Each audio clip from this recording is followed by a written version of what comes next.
తెలుగు చిత్రాలు జాతీయ స్థాయిలోనే అవార్డుల కోసం పోటీ పడలేకపోతున్నాయి. అలాంటి సమయంలో దర్శకధీరుడు రాజమౌళి తెరకెక్కించిన ఈగ ఆస్కార్ అవార్డు భారతీయ నామినీ జాబితాలో చోటు సంపాదించుకుంది.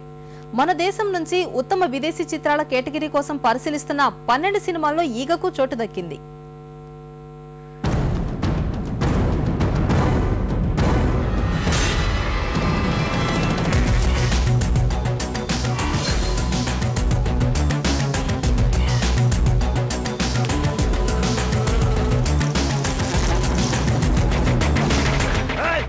ఈగలు మనుషుల్ని గుర్తుపెట్టుకొని ప్లాన్ చేసి అటాక్ చేస్తాయి.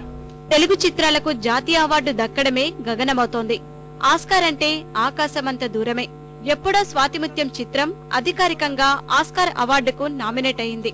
ఆ తర్వాత మరో తెలుగు చిత్రానికి ఈ గౌరవం దక్కలేదు. మళ్లీ చాలా కాలం తర్వాత ఈగ ఆ అవకాశానికి కాస్తంత దూరంలో ఉంది. ఈగలు మనుషుల్ని గుర్తుపెట్టుకొని ప్లాన్ చేసి అటాక్ చేస్తాయి.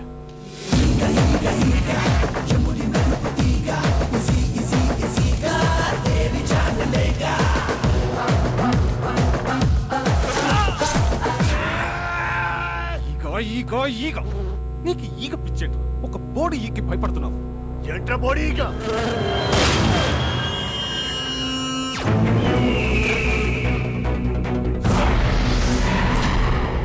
దర్శక ధీరుడు రాజమౌళి అత్యున్నత సాంకేతిక విలువలతో రూపొందించిన ఈగ విమర్శకుల ప్రశంసలు అందుకుంది. టాలీవుడ్, కోలీవుడ్ లో కలెక్షన్ల వర్షం కురిపించింది.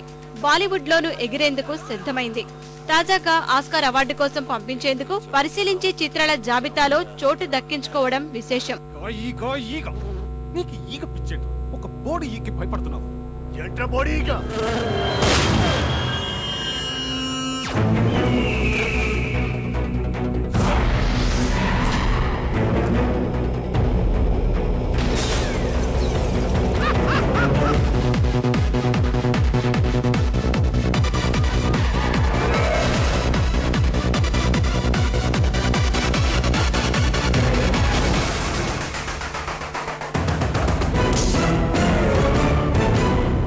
ఏటా ఆస్కార్ అవార్డు కోసం మన దేశం నుంచి పంపించే చిత్రం కోసం ఫిల్మ్ ఫెడరేషన్ ఆఫ్ ఇండియా ఆధ్వర్యంలో వివిధ భాషల సినిమాల్ని పరిశీలిస్తారు.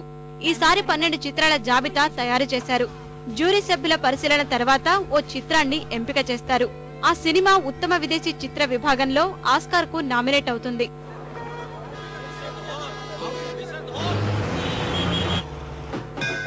My husband is missing. आपका नाम? Vidya Bagchi. विद्या बागची? नहीं, Vidya. V, not a B. मैंने भी कलकत्ता में विद्या विद्या सब है, सेम फीलिंग. आपका हस्बैंड्स नेम? Arnab. बागची?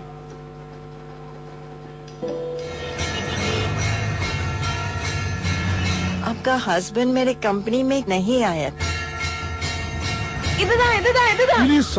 ही रहते हैं और न बागची का नाम को भी नहीं. ఫిల్మ్ ఫెడరేషన్ ఆఫ్ ఇండియాలోని 16 మంది జ్యూరీ సభ్యులు హైదరాబాద్ లో ప్రస్తుతం జాబితాలోని చిత్రాలను వీక్షిస్తున్నారు.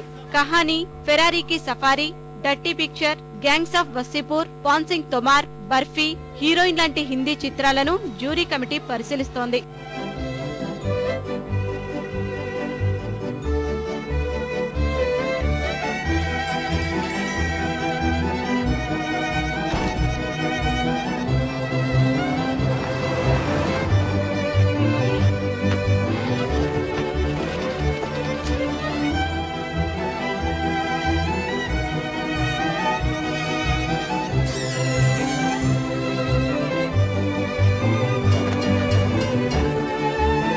తమిళ నుంచి ఏళాం అరివు, వళకుయన్ 18/19 చిత్రాలు, ఆకాశంటే నిరం అనే మలయాళ చిత్రం ఆస్కార్ బరిలో నిలిచేందుకు పోటీ పడుతున్నాయి. ఆస్కార్ అవార్డు కోసం పంపించే ఆ ఒక్క సినిమా ఏదో ఈ నెల 26న తేలనుంది. ఈగ ఆ ఛాన్స్ దక్కించుకుంటుందనే ఆశిద్దాం.